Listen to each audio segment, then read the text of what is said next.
Hello to everybody. Hello, friends. If somebody, hello, I see you write your comments. If somebody don't know me, I am Irina, tour guide and blogger from Ukraine. As many Ukrainians, I try to support my country. So I'm doing some cultural and historical video here on this channel. And I try to invite different guests. And today our guest is fantastic person. He is a musician. He play old Ukrainian music. So this is Jurij Fedynskyj. Fedynskyj. Thank you, Irina. Very pleased. Yeah. Thanks for inviting me. Yeah, Jurij Fedynskyj. Very interesting person because he has Ukrainian roots, but he was born in US, and by his heart he loved Ukraine and came to Ukraine and now live in Ukraine in the small village in the Poltava region. So first of all, I would like to ask you about your grandparents. You told that they moved to US in Soviet time because it was very difficult situation in Ukraine when Soviet leader Stalin, he take people to collective farm, and there was the big famine, so they needed to run away to US. Yes. They during the Nazi siege, the Germans tried to take Ukraine in the Soviet space, and my grandmother's family realized that they wouldn't live long under the Bolsheviks, so they followed Hitler and the Germans to the West. My grandfather lived under the Soviets for not too many years, but also realized that he's not going to live long. And the reason is that these were Ukrainian noble families, the Fedynskys, the Mushinskys, the Tchaikovskys, right, my great-grandmother. And they decided to retreat as a family because they wanted to have kids. They wanted to live, and they knew as intelligentsia they would be killed. So they came to America and had kids, and their kids had kids, and I was one of those kids. And when I was of age, after my college, that was the 90s, so it was possible to go back to Ukraine, even though I'd never been there. But there was always a great interest in what it would be like in Ukraine, not in the diaspora, or where I lived, very isolated, not in the diaspora, but just amongst general Americans who don't know Ukraine. A lot of them today don't know Ukraine, although they should. You'd think they would. But I had a chance to go back, and I did, and I went to study and pursue my career as a bandurist, or a torban kobza player, and also in general the revival of the Ukrainian kobzar tradition. And what better place to practice that than in Ukraine, where it's needed most? Yeah, can I ask, in your family, you speak Ukrainian, like your mother and your grandmom? Does they speak Ukrainians?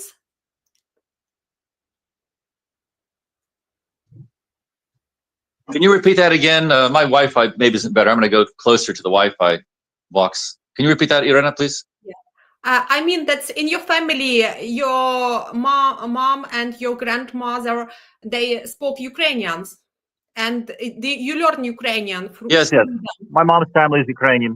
Until age 5, my mom only spoke Ukrainian until she started going to American school. My father is of American roots, Irish-German. His last name is Brewer. His mother's name Kessner. So they'd been in America for ages, since the Revolutionary War in America, 1776, you can imagine.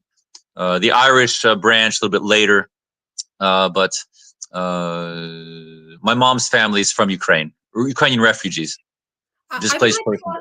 Yeah, I would like to ask why you decided to move to Ukraine, and what was your impression about Ukraine compared to US life? What is different? Well, lots of impressions. Completely different. We'd, studied about the Soviet regime, even had a class in university, Russian history, interesting. And just in general in America, it's very well known what the Russians have been up to during the Soviet years, the terrors of Stalin and collectivization and genocide. So this was Do you mean in no US? secret. Do you mean you studied this history in US? In U.S. college, yes, in university.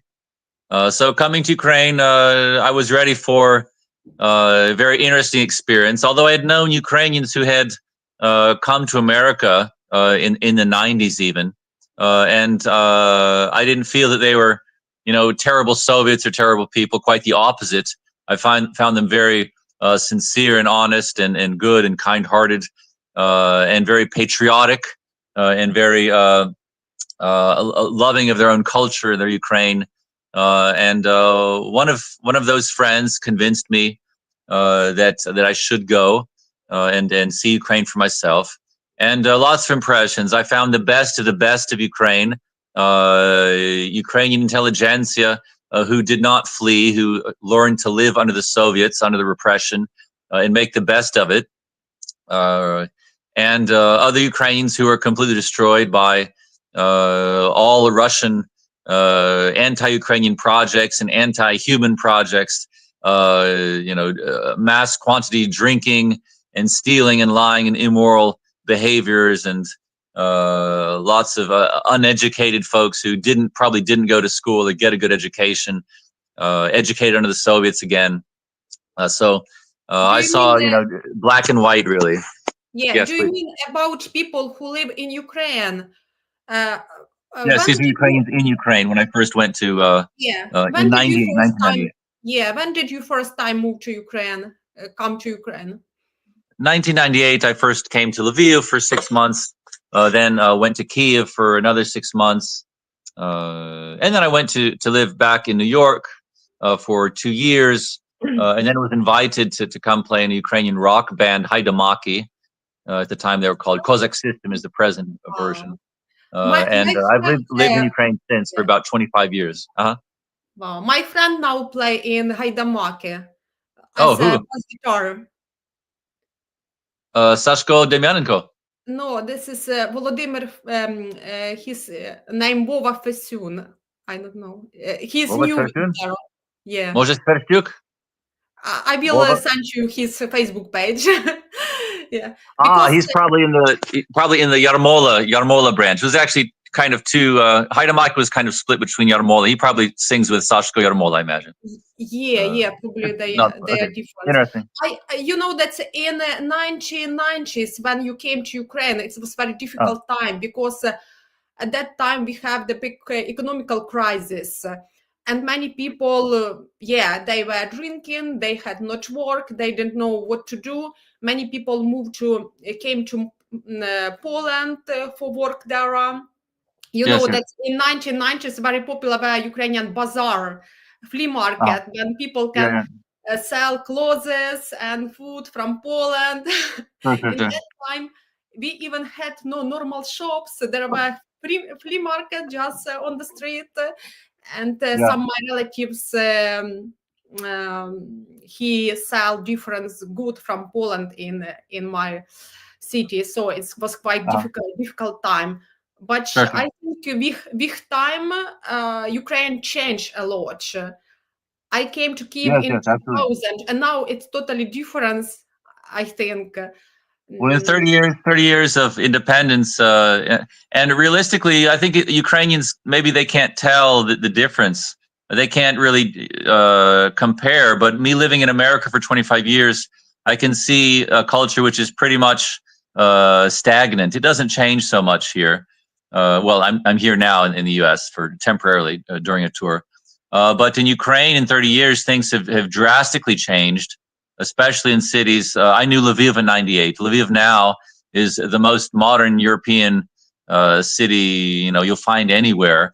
And modern, not just modern, but as Europe should be, I would say. It's an ideal European city. Kyiv also is a completely international hub. also of a European city. So this is not, the Soviet space it used to be, but there's different pockets. If you go to the, the living quarters, spalni rayoni, then you will see a lot of people who are not very international. They're not very, you might say, Western. But Kiev is a huge megapolis. In any city, you have, different types. But the changes are happening and developing is happening super rapidly.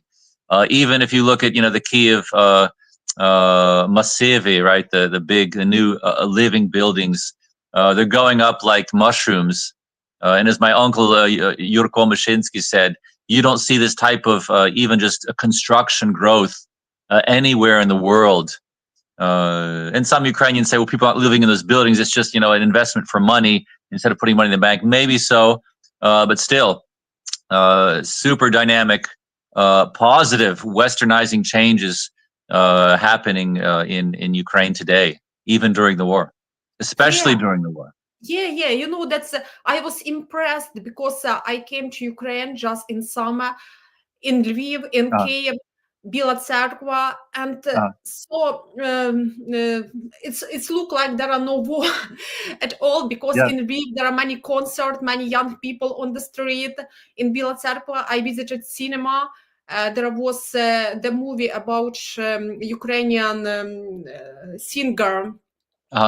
Yeah, so now become popular, like old Ukrainian song, old Ukrainian movie, and many young people going for the cinema. So on my channel, I try to show the positive side of Ukraine, that still Ukraine is alive and people survive there. And even in England, I cannot find such nice places like in Ukraine. And in Ukraine, even now, is like very developed social life. Well, it's really fantastic, and I myself will confirm that the positive results of being under attack, being under genocide, are very substantial. I've seen cleansing of Ukrainian cities, towns I've been to before. They become clean, but not just clean, physically cleaning up after, bombings, but on a spiritual level. Right, some kind of exorcism is happening over a national level. Ukrainians are changing. Ukrainians are trying to get are getting their values, in order. They're really developing by leaps and bounds, and this is in stark contrast to what we see, especially in American news today. Lots of reports that Ukrainians are dying. They're almost destroyed. There's nothing left. They've already, started conscripting 18-year-olds. Just lies, outright lies that we are losing this war. And it's interesting who's putting out such news, who's spreading these lies. I live in Ukraine for really these 3 years, if I'm not abroad touring or, on the front lines touring. And I see the changes. I see what's going on. And really, the first 3 months of war were very, very stressful and very scary. But Ukrainians are so resilient. They've gotten used to being under bombs. Now the war is escalating. We now have intercontinental ballistic missiles falling on a weekly basis. These are big bombs. But still, Ukrainians psychologically are preparing and are prepared. We're ready for World War III, not because we want it, but because we want to exist after World War III, and things like celebrating and dancing and going out and relaxing. You have to do that after 3 years. Some people don't like that idea. Why are Ukrainians having festivals? We specifically have a festival in the Krachkivka village, but people need anti-stress, especially people who have lived for 3 years under bombs. And for someone to criticize and say we need to, sit at home and cry, or they don't say that. They say, you should prepare in some way. Well, anti-stress is preparation, but also, of course, you should, if you're not doing so already, help the war effort. But every Ukrainian who just lives in Ukraine, they are helping the war effort because they're at home. Putin wants everybody to flee. They have not fled. They did not give Putin what he wanted. And their spirit, their presence, this is helping Ukraine, because Ukraine is still intact, a functioning culture. It's not a war zone. The war zone is on the front, and that's a very, very small percentage of our territory. So God bless each and every Ukraine who either stayed home or went home. This is very important. Of course, there's a question, can you have a functional life in Ukraine? And the answer is yes, yes, yes. You can do a lot abroad, and especially mothers and their children. I have tours all over, and just came back from where Irina is in even Oxford. I think you live not far from Oxford, or in Oxford. So I understand that. Just recently saw a fantastic Ukrainian from Kharkiv, Hyori Pervushin. He's studying Sanskrit in Oxford University. What a great way to take, to use his time to help Ukraine. He will be an Oxford graduate. He will, be how do I say, a good example for each and every Ukrainian that should get a good college education and study at, the best institution like Oxford. But other Ukrainians who are not making use of their time, who don't make fantastic, YouTube channel live streamings with inspiring talks, the folks who are there just to make some money and get some free, Irish, $1,000 checks. That's a different story. But I would ask even those people that it's not too late.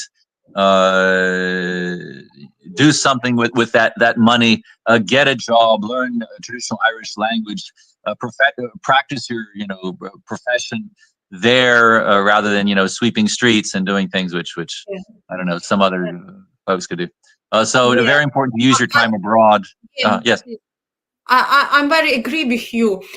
Do you know that here, especially among Ukrainians, here actually are Ukrainian men especially, who cannot come back to Ukraine because they're afraid that's a catch them on the front line. They're staying here, and I think they're a bit disconnected with Ukraine. Because I'm going for Ukraine by myself twice a year, and I see how life is in Ukraine. That's good. That's good. Yeah, it's very important to keep a connection to Ukraine, and I understand a lot of men don't want to fight. I'm very happy that I have an American passport. I can't be conscripted, otherwise I might be dead. I might be on the front lines. I'm tempted to go myself, but that's beside the point. The idea is Yuri, I had just a stream with guy who is American and who live and married in Ukraine. So he came as volunteering in the CU. So he now in the CU. He is very good specialist in drone system. Oh, good. It's good to hear about such situations. And we all have a choice, really. There's a lot of, I know a guy who is now in Ireland. He actually swam across the river between Ukraine and Romania. The first and second times he was caught. They beat him up, let him out of jail. Third time he crossed because he does not want to fight. He wants to, he wants to live, really. But as long as those people are doing absolutely everything they can to help, then they have the right to call themselves Ukrainians, and don't have to live in shame. It's a sign. It's a sign from God. This is mom's picture of Ukraine. Oh, it's Ukrainian family. They fell down. Oh no.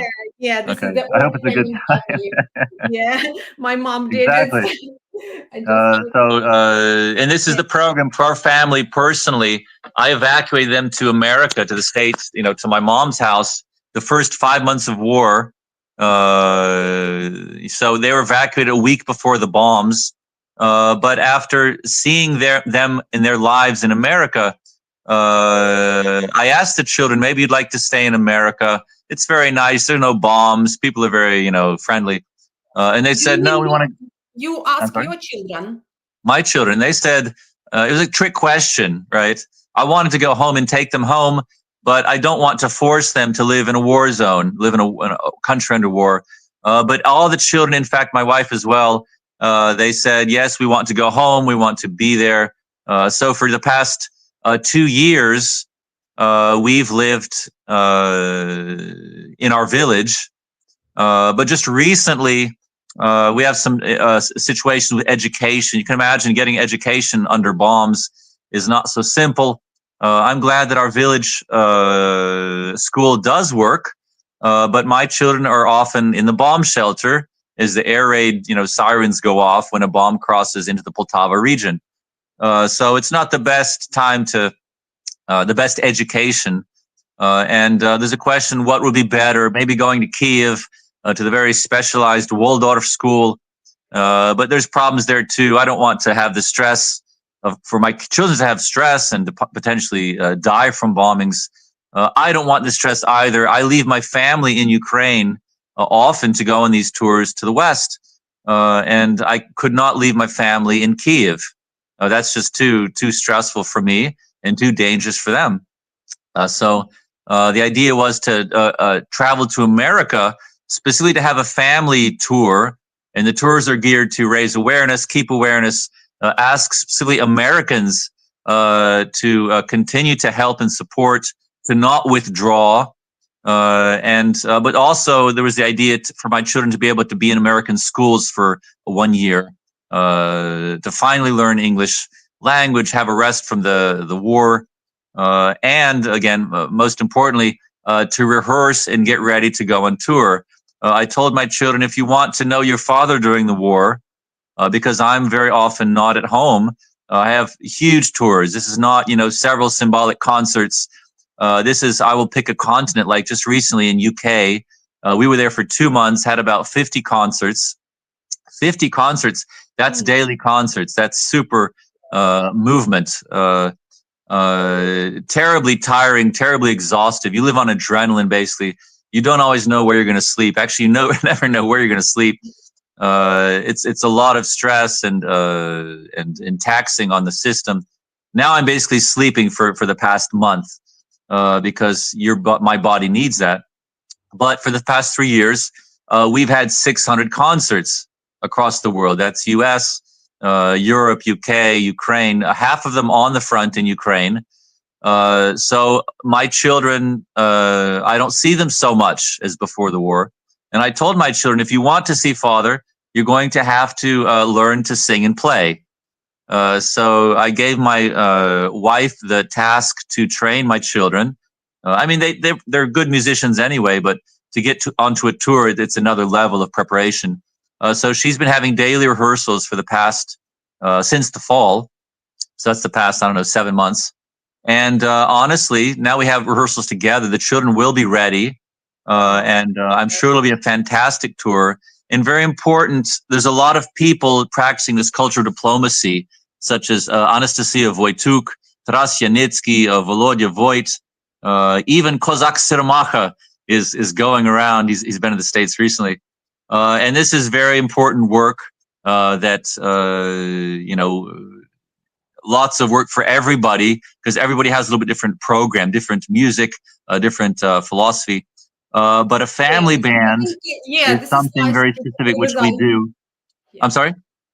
This is really great. That's Ukrainian artists, Ukrainian singers, musicians going abroad and tell about Ukraine. And it's very important that you are doing this tour because people can know more about Ukraine. Well, you can imagine. There's Ukrainian communities everywhere, and bless their hearts, they just after UK, fantastic volunteerism. People sending, shipments to Ukraine and doing lots of events and things. But to gather an audience, and specifically native audience, not people of Ukrainian origin, it's not so easy. And at this point, people are getting sick and tired of all this Ukraine. They've gone on to Palestine, in Israel. They're, not interested in Ukraine anymore. Putin is betting on this, and that Americans especially will lose interest. Trump said, if you elect me president, I will stop help to Ukraine. He became president. He stopped all U.S. aid to Ukraine. Now the refugees are under threat of being deported. because they have a legal status which other people of other countries have, and they have been deported back home. So to raise awareness, it's not happening on the news. It's old news. Okay, ballistic missiles. Well, people don't know what a ballistic missile is. What's the difference between a kinjal and a ballistic missile? Ukrainians know, but Americans don't really want to know. They're saying that, we want, cheap gas. We want to, life as it was. And as Trump is saying, let the world, break its own neck. Let them help themselves. And the worst thing that this present president is doing, he's trying to be like Putin. Even before he became president, he says, okay, if Putin can take Ukraine, we can take Greenland, Panama, and Canada. Now, what a stupid thing to say. And I'm not here to really talk, how stupid the guy is and how stupid Americans are for, letting something like that. And now I understand that there's not a lot of good candidates in both parties. And I don't want to talk about politics, but for Ukraine, this is the worst situation we're up against today. Because if they stop that aid, we probably will be decimated. We don't have China, Iran, and North Korea to supply us. We rely solely on Western help, not just America, thank God. I think Europe will step up to bat if America doesn't. But my program is to gather local Americans in every city, anywhere I'm invited to, and to tell them what's really going on, to try to talk some sense into them. And people in America listen to me for several reasons. Nobody sent me. Zelensky doesn't give me medals or give me, a war duty to go to America. Actually, from the Ukrainian armed forces, I have not had one word over all these 600 concerts. And I don't expect it. It's not what I'm into. But it is kind of other reasons why Americans listen to me, because they accept me as an American. They believe me. I was a very patriotic American. I was an Eagle Scout. For me, for them, I'm kind of an ideal example of an American. So I represent this, Ukraine through this very old tradition, the Ukrainian Kobzar tradition, singing, the songs which are recorded emotions of our ancestors, the most serious of them. And Americans get to experience my version of Ukraine through that tradition, which is something very specific and something super effective. It's hard to say how effective this work is, but this is my job. I do it the most I can. I hope other professionals and people in the world will do the same thing. You don't have to be a kobzar. You can be, a medical worker on the front, or a medical worker in Washington, helping Ukrainian soldiers. Any profession, you can do so much to help your country, Ukraine, help the world become freer.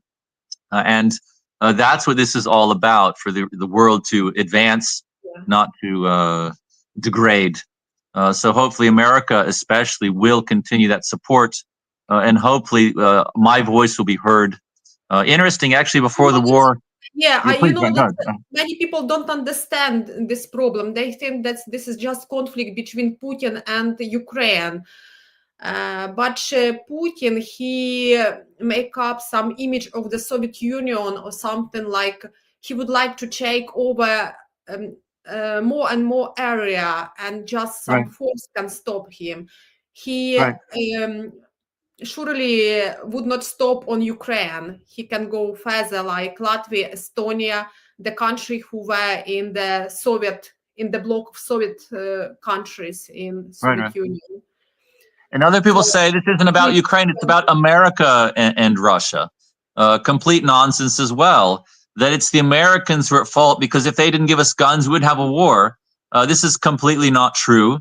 Had we not had European and American support, there might not be a Ukraine today. And for people who don't care about Ukraine or think there should be no Ukraine, they think that's fine. But for us Ukrainians, we decide who to be partners with. We're thankful that we have things to defend our country. America does not have to help us. They're not obligated in any way. And I do honestly think that Americans do appreciate Ukrainian freedom fighting. They do see us as Europeans, not I don't know what Asians or Muscovites or I don't know who. They see us as kindred spirits and kindred European neighbors, and they have sympathy, true sympathy for us. So because of the people, the free people of the Western world, that's why they have convinced their leaders to give Ukraine help. Now, what's going on with Trump, I can't really tell, because the Trump folks tried to, I think they are probably the most patriotic of Americans, right? These are people from the villages, from the, you might say, or the rural areas, and people who want, the old America when, you could fight for your freedom and, you had morals and values and things. But for some reason, those people are the ones who are being led to not help Ukraine. But it's happening by telling them lies that if America gives help to Ukraine, Ukrainians will be slaughtered. And I've seen many YouTube videos. My brother shows them to me, and they're just filled with lies. And this is really, really the most difficult time right now, when people are just sick of Ukrainian news. They think, well, everything's fine, it's a frozen conflict. And that's when things can really get bad, as we run out of volunteers, as we run out of fighters. We've already lost the best of the best. Who are we down to? The age limit is being dropped. This is a super critical moment. And what can we do? And it's important for everybody to ask, what can I do? And to do that and pray and hope for the best. Yeah, I think we have amazing people, and a lot of great people support Ukraine. In my village, for instance, they make volunteering center and they cook food every day for front line. There are guys who transported aids to the front line, 600 kilometers from Cherkasy region in Pokrovsk. And I met two amazing people before. I did not know them, But well, it's now good that people have people are. Yes. Yeah, it's good that folks, and especially in small places, right? The derelict villages, even doing events and fundraising.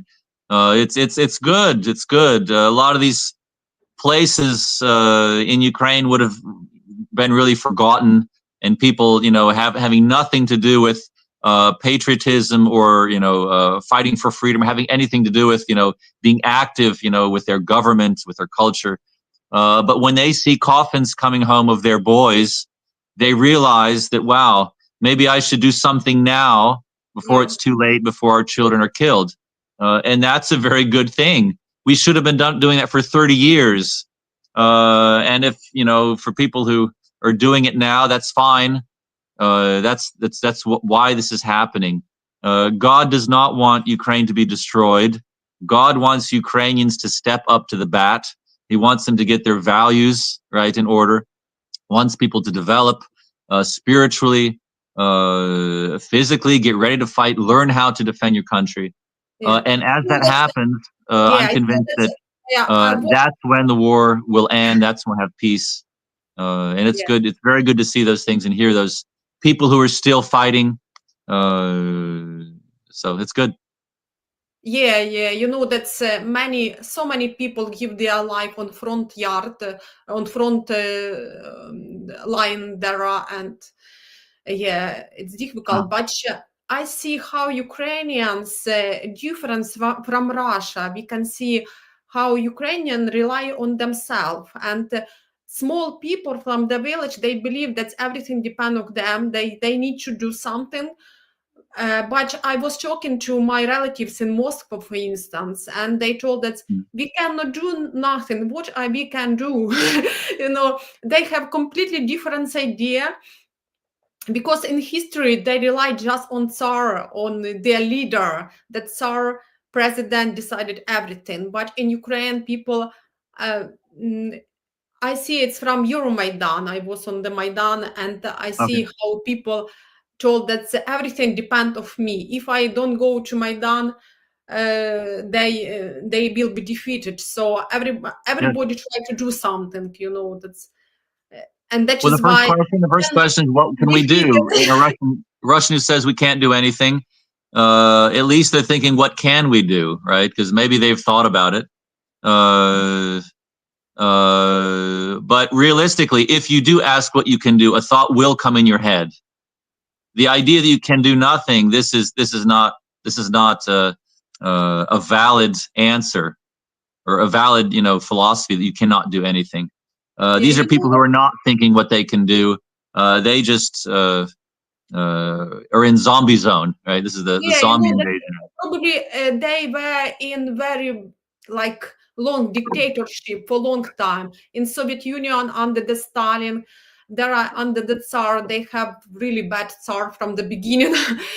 Yeah, and uh, Russia, actually, the big territory of Russia was occupied by Mongolians. I Mongolians. know the story that Mongolians told that if we take your man and you should to fight for us and against other people, if you will not do Yeah. it, we destroy your villages, we will kill your wives. So Sure, sure. they needed to do it, and I think in their psychology, it's to afraid somebody to be small, not Right. rely on yourself. So I think it's like psychology. But Ukrainians, Yeah. really, we always like make protest on Maidan in the time of Cossacks. Uh-huh, At uh-huh. least we have Kiev Rus. Kiev was the great capital of the big state in that time. So Yeah. I think we should be proud of our history, of our ancestors who were fighting for our freedom. So one Yeah. more question. I know that you have a lot of tour on the front line. Can you like share some memory, probably something that you remember from that time? Well, we have tours, constantly, starting with even before the war.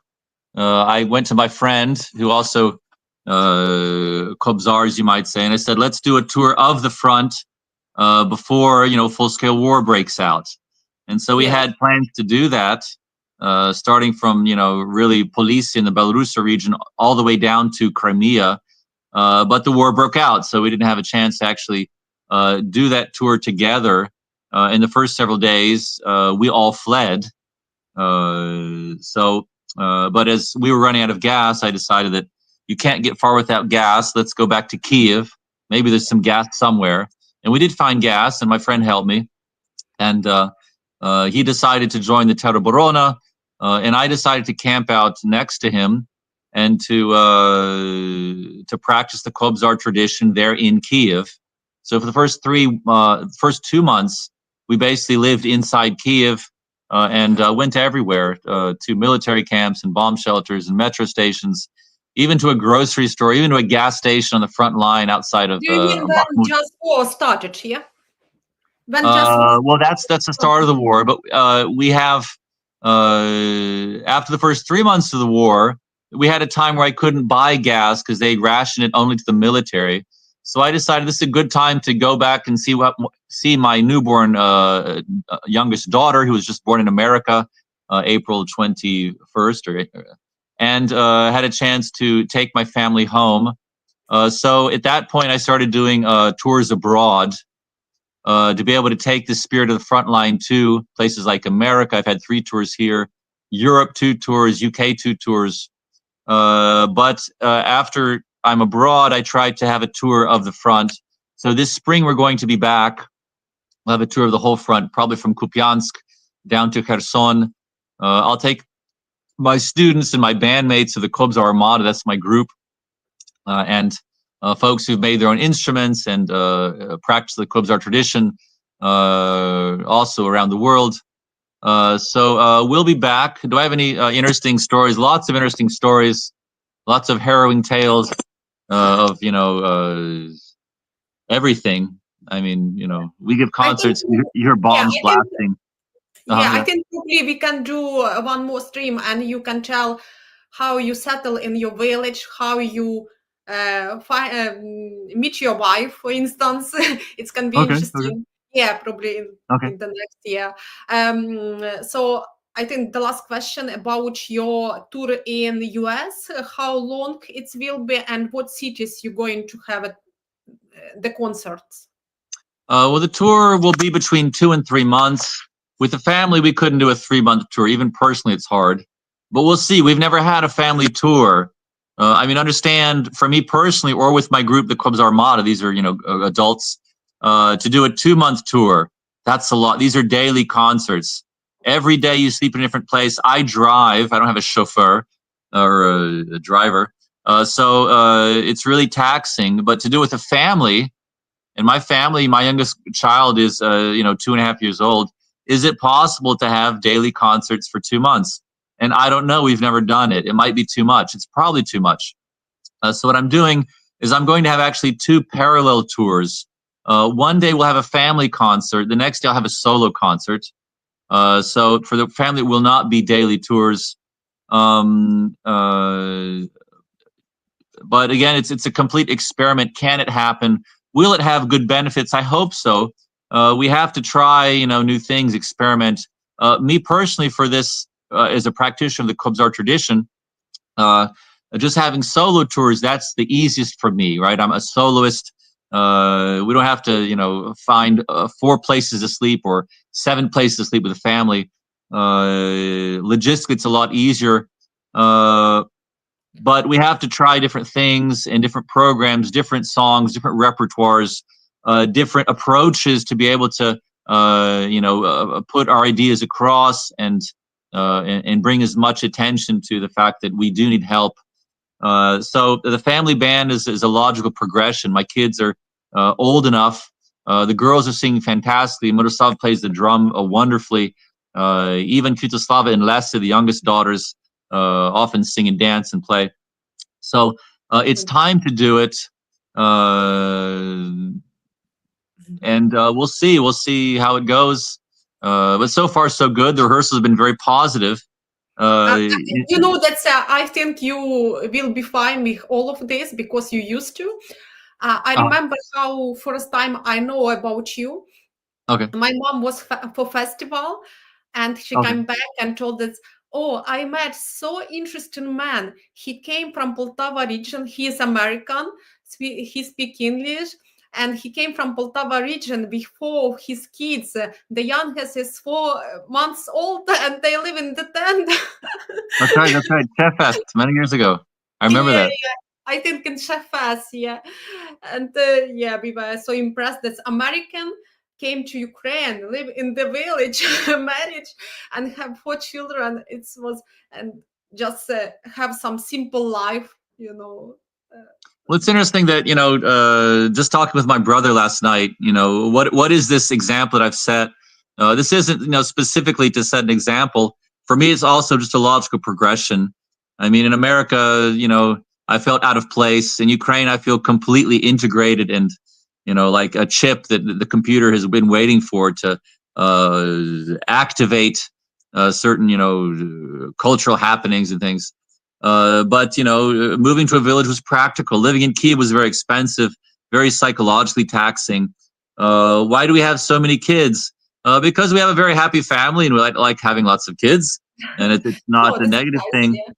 Like in America, it's very different. More than 2 kids, it's impossible. But in the Ukrainian village, a lot of things are possible.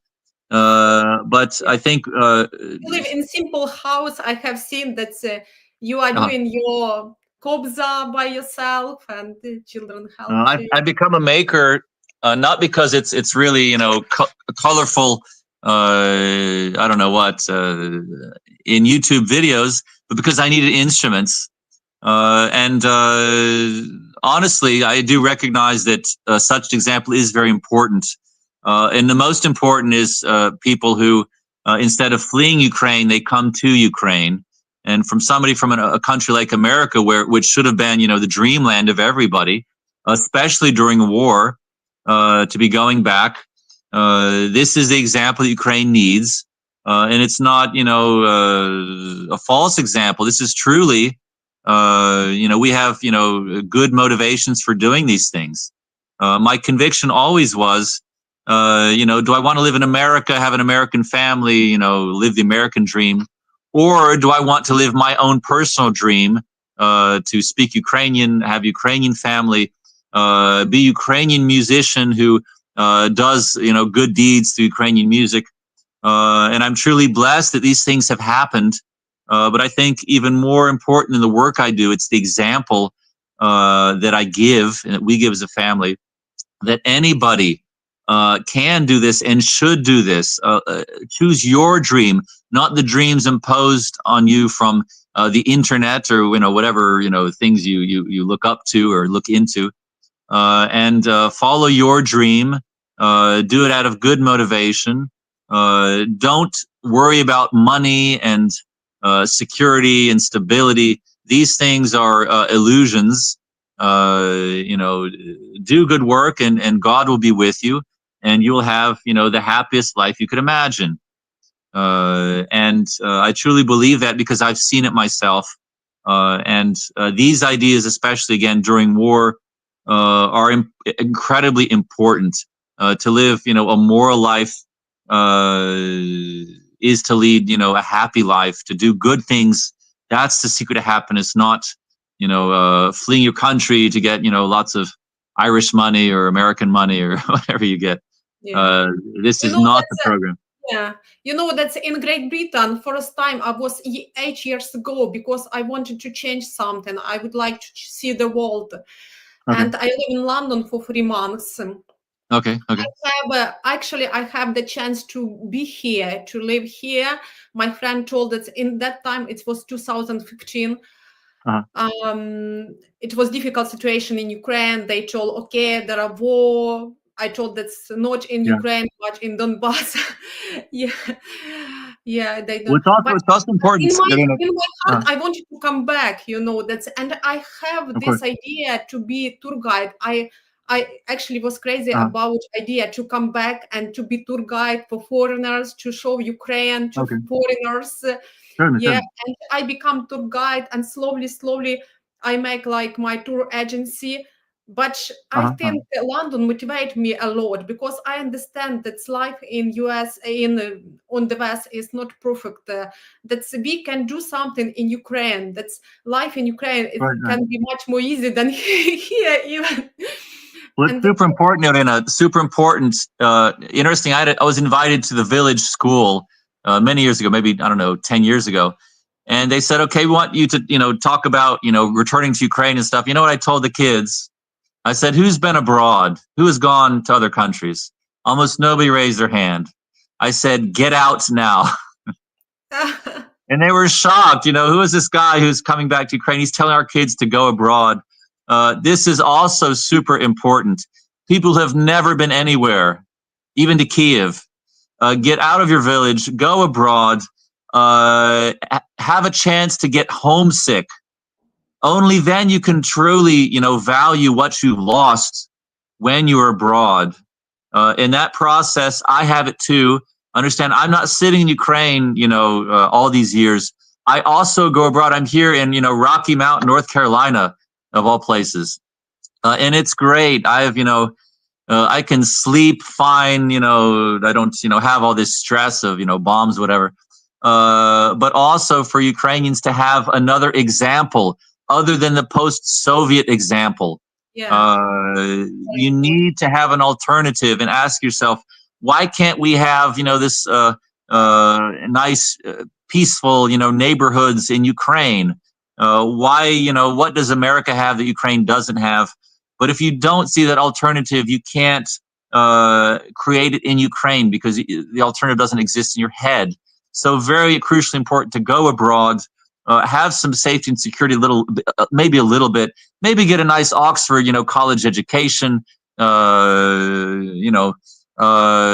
if you're, in your, 50s, 60s, get a nice American pension, go back to Ukraine, create a business, live like a king. These are all very good things, but it is important for integration, the West and Ukraine. and for all these refugees to be abroad. This can be a very good thing, as long as they do good work culturally abroad, and as long as somebody from their family will go back.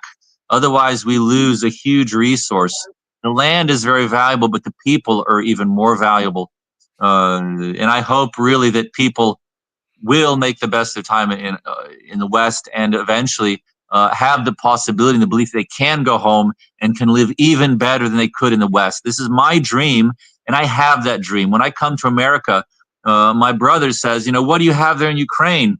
Why are you so happy? Why do you have such a wonderful family? For him, it's very difficult. He does a good job. He's a teacher, first-class teacher here in the public schools, high schools. But still, I think with our example, I've convinced him to come back to Ukraine too. He wants the life I have.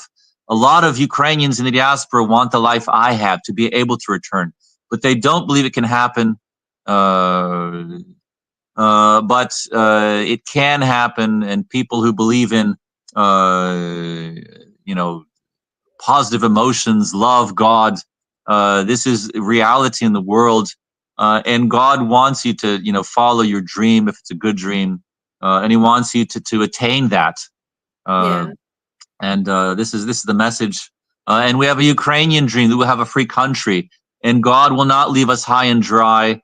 God Yeah. will give us I the just things we want need, God. the neighbors, the Western friends, or the world friends. But we have to take the initiative.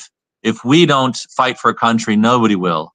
And we Yeah. need to continue fighting and developing with the belief that God is with us. We must do these things with love, not out of hate. Right? We all hate Moscow. We all love them to burn to the ground. But this is not positive emotions. This is, Yeah. something closer to the Muscovites, right? A country of hate, an empire of lies. So we must do all these volunteer efforts with positive spirits, out of love. Even if you have to, on the front, you have to shoot a Russian, learn to kill him out of love. People say this is nuts. This is not nuts. This is anything you do needs to be out of love. Then it will be good work. Yeah. And in war, a That's, lot of people do yeah. things out of hate. And on our side, we don't need to be a hateful nation. We do not need to become the fascist Putin tries to convince the world that we are. We need to control our anger.